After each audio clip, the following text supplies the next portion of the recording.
Hi, George. Listen, I just wanted to tell you how much I really enjoy your work on ER, although I wish it were on CBS rather than NBC. Well, thanks, Dave. And you're an MD, right? You're not an RN? That's right, I'm a doctor. Yeah, that's right. And I love all of the fantastic work you do there with those EKGs. Like the time that guy came into the ER and he'd had too much MSG and he was DOA. Oh, man, that was fantastic. You're a DORK. Our first guest stars as Douglas Ross on the #1 television show from the blockbuster hit series ER. Here he is, folks. Please welcome George Clooney. More hooting.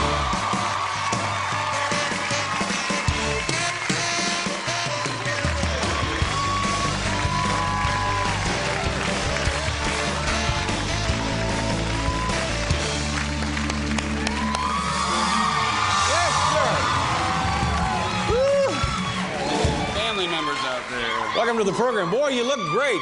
Look at how you have, my heavens. How do you describe those shoes? Are those like saddle shoes? Is that what they call those? Well, I was going to wear a plaid skirt and little white socks for you, but I bet thought, you were. No. Got that back at the hotel, do you? Oh, yeah. I'm from Kentucky. Congratulations on the fame of this big show. The success of this is overwhelming, isn't it? It really is. It's now, let's just get a little history on you. How many television programs have you been a part of before this one has just gone through the roof? You mean how many good television programs? Well, however you want to describe That would be 0. No, I've 7, I think, before. Is that right? Yeah. What kind of stuff were you involved in? Well, I actually did the first season of Roseanne, which was a good show. Is that right? What were you doing on Roseanne? What part? I played her boss, Booker, on the show, and I got to work with Roseanne. That was loads of fun. 3 people remember me from that show. And then I did, of course, The Facts of Life for a while. That was it. Now, wait a minute. These people actually remember you, so that means that you were a regular on the show for quite a while then, huh? A couple of years. Yeah? I'm still living it down, though. This is... I did a show called Baby Talk that'll really end my career. What a Baby Talk was about? Talking babies? There was basically a baby that talked. And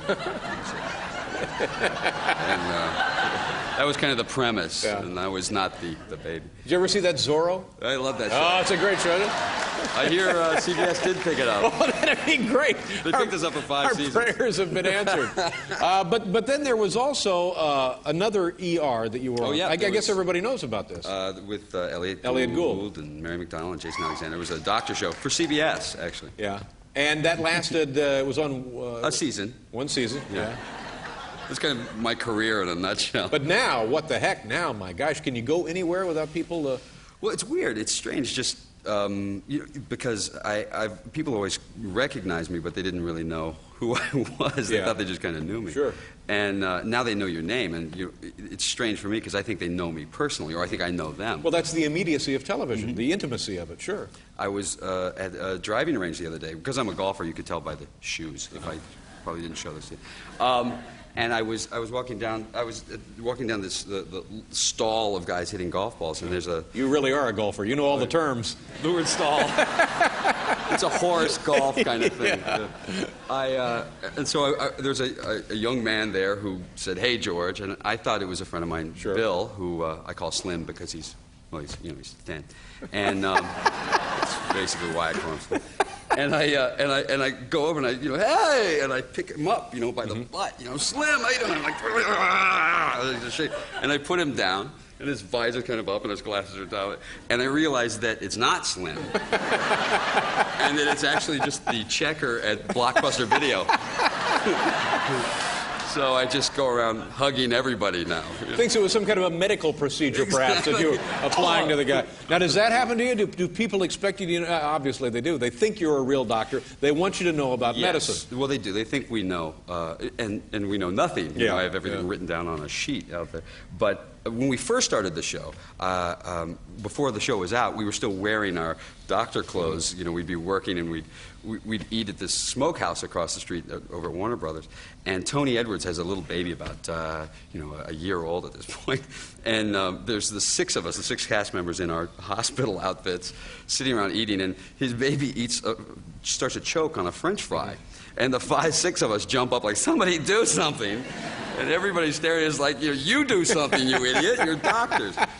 So, like you were just scared or didn't care or just I don't know. It's a French fry. Yeah. But should he be feeding an infant French fries? Seriously, when you think about it. It seemed like even a guy pretending to be a doctor ought to know better than that. But then everything turned out all right. Oh, the child's fine. He was able to get the French fry out of the guy. He's going to grow up to be a big kid. I want to talk to you a little bit about your family because I think there was a time when your father and I had something in common. I think we may have worked for the same television company in Indiana and Ohio. Is that ring a bell? I was in Indianapolis. He worked in Columbus and Cincinnati. Is that right? Right. WKRC and WLW. What kind? He was like an anchor man. He had a talk show. Before that, he had a talk show, the Nick Clooney Show, which I think was an original title, since his name was Nick Clooney. I thought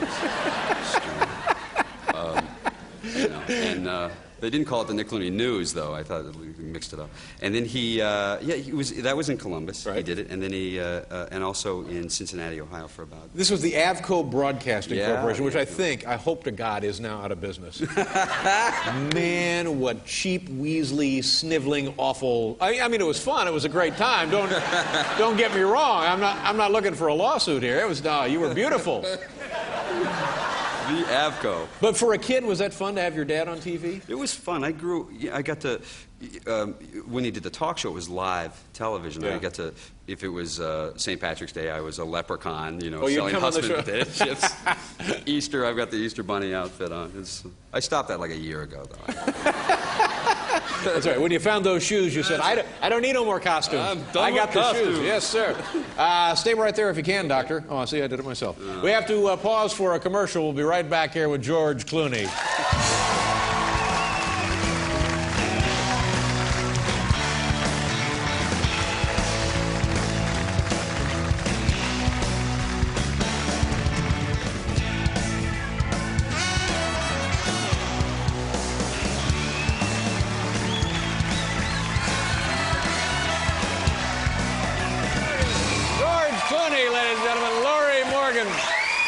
Kelsey Copier.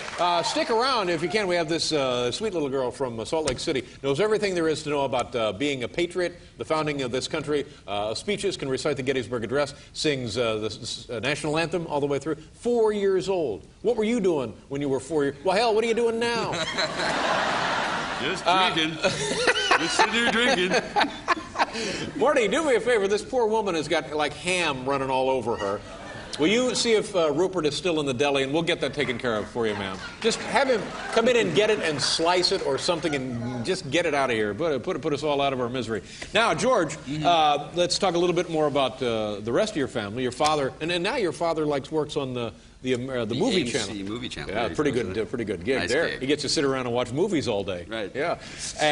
And your aunt is Rosemary Clooney. Rosemary Clooney. Very famous, well-known, great singer. Yeah, she's singing here right now at the top of the. Oh, that's a beautiful place up there. Now, will you go up there and create a big stir? And I went over there and I tried to sing. She wouldn't let me. Yeah, she's there for I don't know like a couple of weeks. It's really fun. She's singing so well. Well, and she's also been on ER. Is that right? Yeah, she plays the Alzheimer's patient on ER. There's so many jokes, you just got to let them go. What was the relationship you had with her when you were younger? Well, we were pretty close. When I first moved to Los Angeles, I'm from Cincinnati. I was her driver for a while. When she was on the road, she did a show called Four Girls Four with Helen O'Connell and Margaret Whiting and Martha Ray. And we used to drive them. Actually, once I remember driving, Rosemary and Martha were in the back, and my cousin Rafi and I were in the front. And Martha was drinking, as Martha could do. And in fact, at one point, she made us pull the car over so she could hang one leg out and go to the bathroom. Yeah. Sweet gig, huh? Yeah. There ain't enough cash. Don't turn around, you're learning too much about the aging process. Oh, my goodness. Wow. Hello, show business. Hello. We took her back to the house, and she passed out. Holding on to this dog, and I'm sorry. There was a dog there. She's clutching a dog, and she kind of passed out asleep. And the next morning, she had somehow misplaced her dentures. Yeah, that was and it was all of us looking for her dentures because she couldn't do the show otherwise. And we found them, but nobody really wanted to find them. Oh yeah, it's they're not under here. It'd be somewhere else. So, but it must be great fun when you and your aunt now are working together, and you know you're both in like big league show business, and it's fun. It's very nice. And speaking of big league show business, this weekend you're hosting Saturday Night Live. Yes, I am. Ever done anything like that before? No, I haven't. You know, they because ER is such a big comedy. I think we were I was the perfect choice to host the show. You thought of me right away. Let's get it. It's a hoot, that show. Let's get George. What kind of stuff when you're filming the show? How long does it take to film one of those? We shoot it in 8 working days, so about 10 days. Yeah. And what is it like? Is it just nonstop? Is it like 16-hour days? Is it really intense work? Now it's down to 12-hour days, but it's very intense work. And if you're working on somebody there in the ER, do you actually sometimes pretend or get to thinking, oh my God, we can't let this dummy die? You know, or often we think we that. can't let this extra pass away.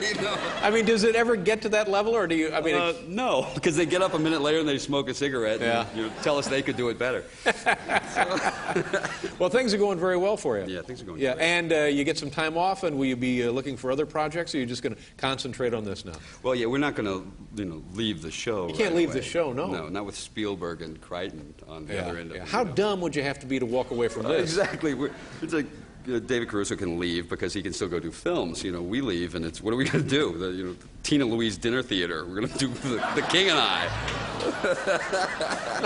Now that's not bad. I've done some dinner theater. That's not such a bad deal there. There's work involved. Yeah. It's nice to meet you. It's great meeting you. And although your father doesn't know me from anybody. I'm sure he has no idea who you are. Yeah, but that we used to work for the same company. Tell him I said hello anyway. will. Nice to see you, George. Thank you very much. George Clooney. We'll be right back, kids.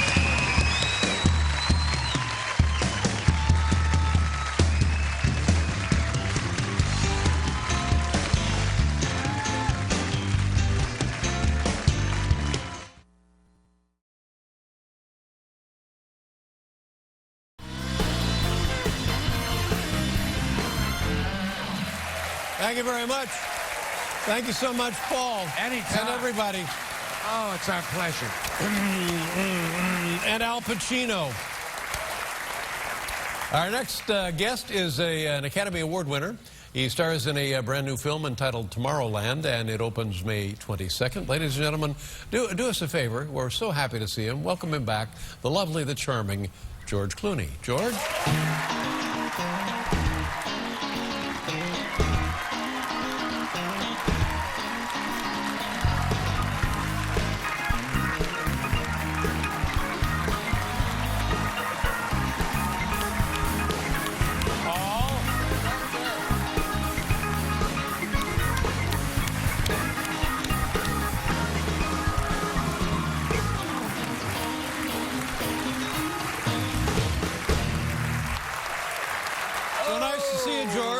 It's so nice to see you. Many Dave. wonderful things have happened in your life since the last time we saw you.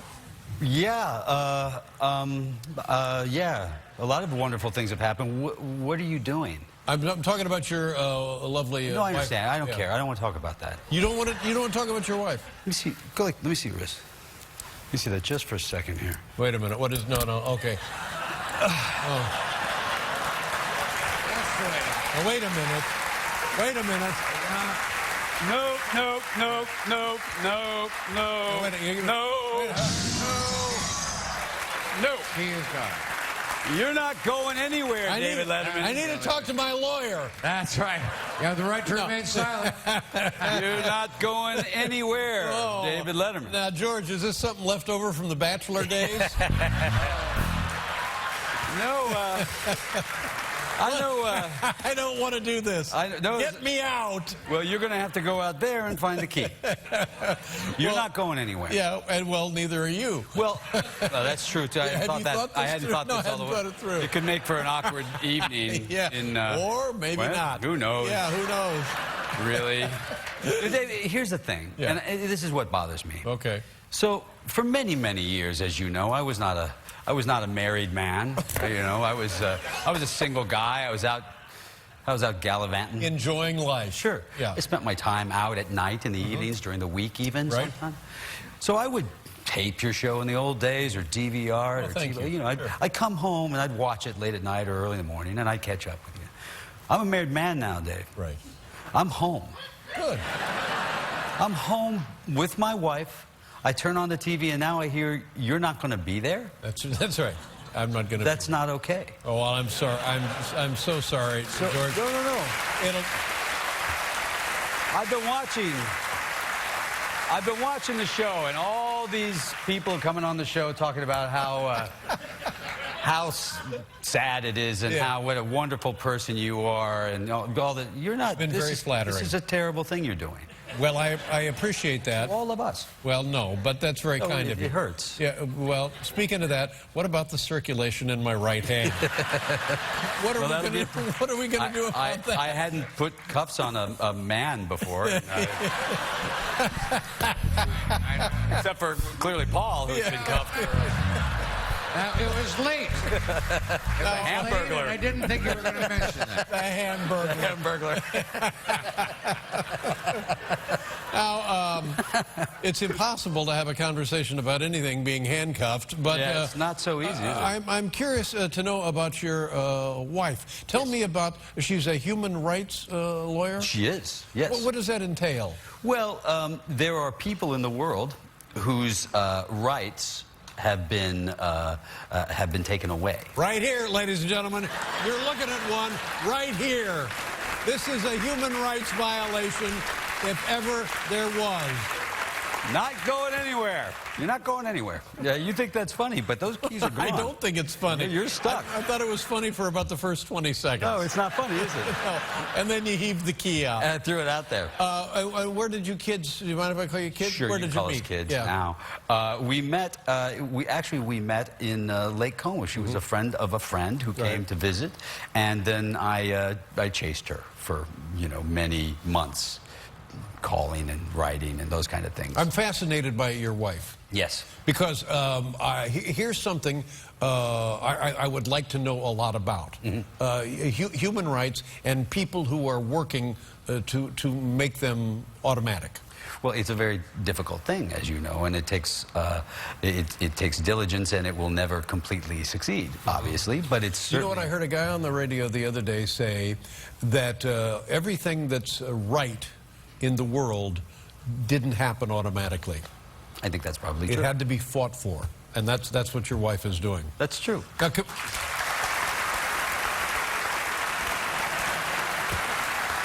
Free David Letterman.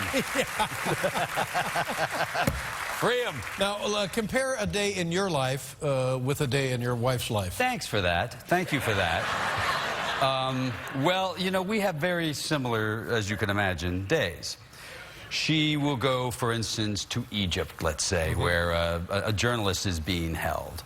And she will then argue for his release at the risk of going to Egypt and ticking off the Egyptians, which you certainly don't want to do while in Egypt. A fine line to walk. Yes, you don't want to do that. Any circumstance. And I handcuff myself to a guy who's leaving town.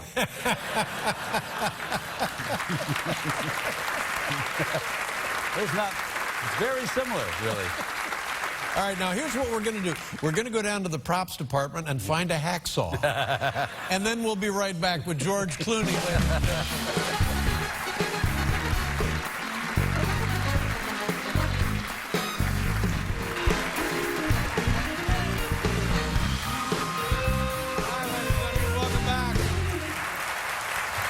Welcome back to another installment of Judge Judy.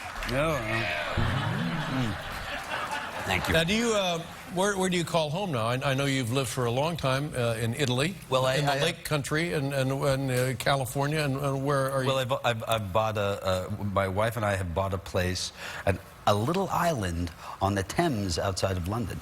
Oh, my God. It sounds even as delightful as your place on Lake Como. It's a beautiful spot, and it's a beautiful little hamlet, a little town, and we share the island with a dinner theater. Oh, yes. Really? A place where they serve dinner and then also... You see a play. So I actually have a retirement plan, you see. Dinner theater. Yes. You can come if you like. Why didn't I think of dinner theater? No, no. You and I, we could do 12 Angry Men, the two of us. How big is now the Thames? I've seen the Thames. It's not. And it's not. It is about the same width as the Hudson in places. Yes, it's. So how big is the island? It's not a very big island. It is an island, but it's very small. How do you get out there? Well, you cross a bridge. There's a bridge to the island. There is a bridge to the island. So it's a footbridge to the island. No, there's a you can drive to it. Drive out to the island. And then the house was built in 1680. Wow, That's old. Wow. And a little community there, a little town, a little village. Beautiful village. There's a pub called the Bull that I go to. That's fantastic. Oh boy! Now, here's what I never understood: the pubs all shut down right around 10:30, 11, don't they, in England? I haven't experienced that really. Maybe this is just something that they did to you. Maybe. Yeah. That's right. I was shut down. That'll be enough, Mr. Letterman. Thank you. So, like after dinner, you and your wife might stroll to the pub? You stroll. The interesting thing is you have to, from my home, walk through a graveyard to get there, which is fine going there. It's not as, it's a little different coming back through a graveyard after you've been imbibing, you know, at the pub. You know, graveyard in the middle of the night. You're not going anywhere. You're not leaving. You have beautiful eyes. Thank you. Can I, let me just say this, by the way, because the truth is that we, you know, what you have meant to all of us as fans. Oh, no. Yes. And I'm going to tell you why I'm going to say it. Here's the thing. I've watched you, Dave. I've been at home. I've watched you in my underwear. There's not many men I've watched in my underwear. I've watched you in my underwear. I can make you talk, not talk. Here's the thing.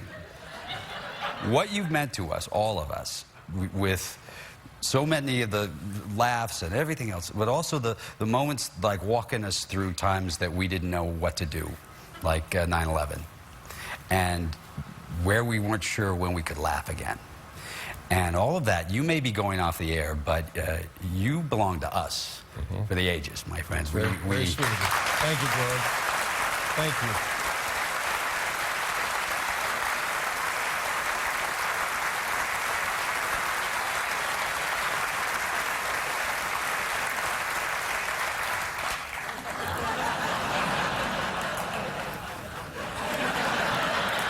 Is that it? That's it. There. You just took a picture of the audience. Yeah. This is when the wrong age of people take selfies. It's just pictures of Look other at that. people. Look at it's George and his grandfather. Now, Tell me about the. I so wished I had been a part of the wedding because I knew it was going to be the right kind of event. oh, it was a good wedding. You know, the thing was that when we there we go. When we were passing out the invitation. Did you go to the bathroom before you came out here? I did. Good. And I washed and washed. Because I know how you are. It's starting to hurt, isn't it? It really started to hurt. I just like to... You know, the more you move, the tighter it gets. It's Yeah. like one of those... I just tighten it up. Yeah, good for me. You better be... it's a souvenir for those people. Tell me about you and our friend Bill Murray. People know this guy as a wonderful film actor, comedian, great personality, charismatic. But as a human being, you just don't get much better. That's the truth. As a guy than Bill Murray. He gave a toast at my wedding. It was very fun. He is, you know, he's one of those guys. You get a call and he'll say, "I'm here," and you go, "Where?" And he'll be at your house. That's and right. then just and stick around. And we have, you know, sometimes we'll just sit and watch television, not really speak. We used to watch you. Yeah, that's over. And comfortable. Bill is comfortable in any circumstance, really. Yeah. I just did Paul and I just did a Bill Murray Christmas special. That's what I understand. And I sit on a piano bench with Paul and pretend to sing, which they don't let me. And I rode in a sleigh with Miley Cyrus being pulled by the Rockettes. Whoa. Yeah. That's fantastic. It's almost as nice as being handcuffed. Yeah. And this will be where I don't know. Is it a movie? Is it what is it, Paul? Well, I think it's going to be seen on Netflix. Isn't that I don't know. next Christmas? That's what my understanding is. It is? Yeah. Because And I just showed up, he showed up, sat on my piano and shook a thing. I thought he was playing percussion. He was actually mixing a martini. No, I have certain skills. Yeah. My musical talents end right at the shaker. Is your wife's not here now? Because I know she's teaching at Columbia. She was teaching in Columbia. She's finished, and now she's in London. She's got a couple of cases that she's right in the middle of. She has like 11 cases going right now. So Wow. there's a lot of cases. Now, does she work for a world government agency? Does she work? She's independent. Barristers are independently. And so she would be hired case to case. Basically. Wow, and so that's amazing. She's got some. She represents Julian Assange in his extradition, and she works with. So she has some pretty amazing. Now Julian Assange, the WikiLeaks guy. Yeah. Is he still in the Ecuadorian embassy or wherever? He's holed up in the Ecuadorian embassy. And what will become of him? I don't know. So he's now a property, so to speak, of Ecuador? I don't know that Ecuador actually owns him, Right. as a person. But he is on their He's on their land, international extended boundary of which is actually a very small little building. Yeah. Have you met? I have not. No, I haven't. Then did she talk to you about the cases? We talk about the cases somewhat. Because a lot of this would be privileged conversations. And also I don't think she really wants to tell me too much. Yeah. I think she looks at me and thinks he's not going to understand this. I'm just wasting my time here. The words are too big. They won't understand. Oh, God. Oh, God. All right. Well. What are we going to do now? I don't know, George. We're not going anywhere. No.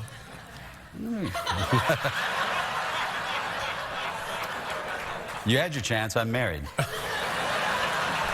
Really? I had my chance? When was that?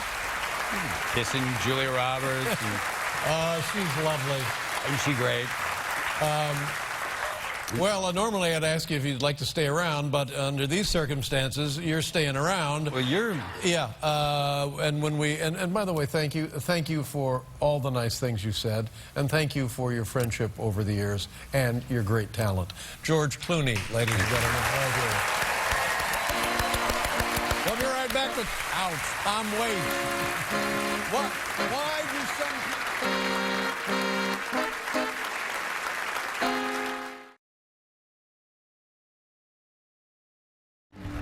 And now, the hairdresser of Seville, David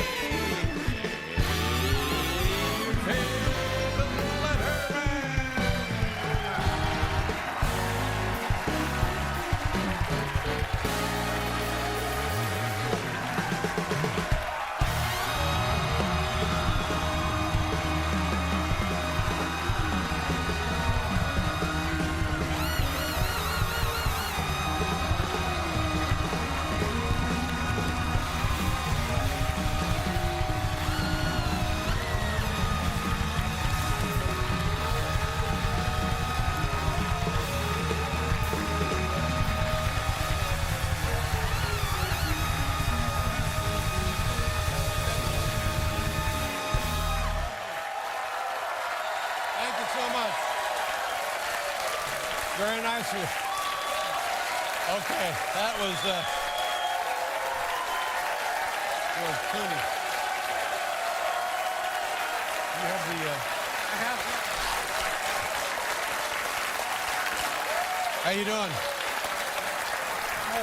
It was a weird night. It was, yes, it was. All right, let's go over here. I think we have to put these down. Yeah, thanks, Paul. Yeah. Okay. Now be careful. Put it all the way in. All the way in. That's right. All right.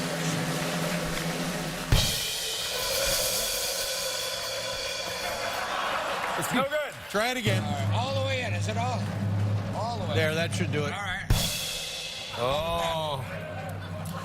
No, it's not even close. Watch it. Now, don't hurt the movie star. Oh, wait a minute. What's your finger in? Captain Hook is my next role. Oh, here we go. There we go. Relax. We're free. We're free. Thank you, George. We're free, everyone. We're money.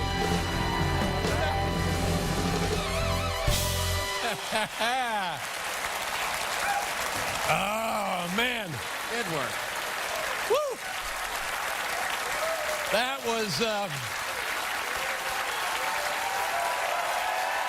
didn't want me to go. Doing anything you can.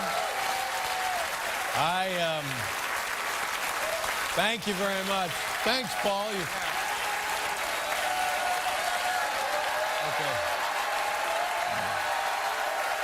He's not coming back.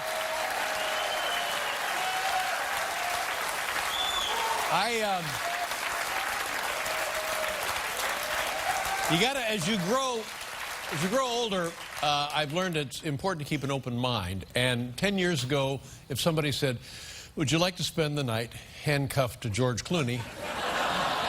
I probably would have said no. Sure. But all that's different now. Oh. Well. Feel entirely different about it. Really? Impressive.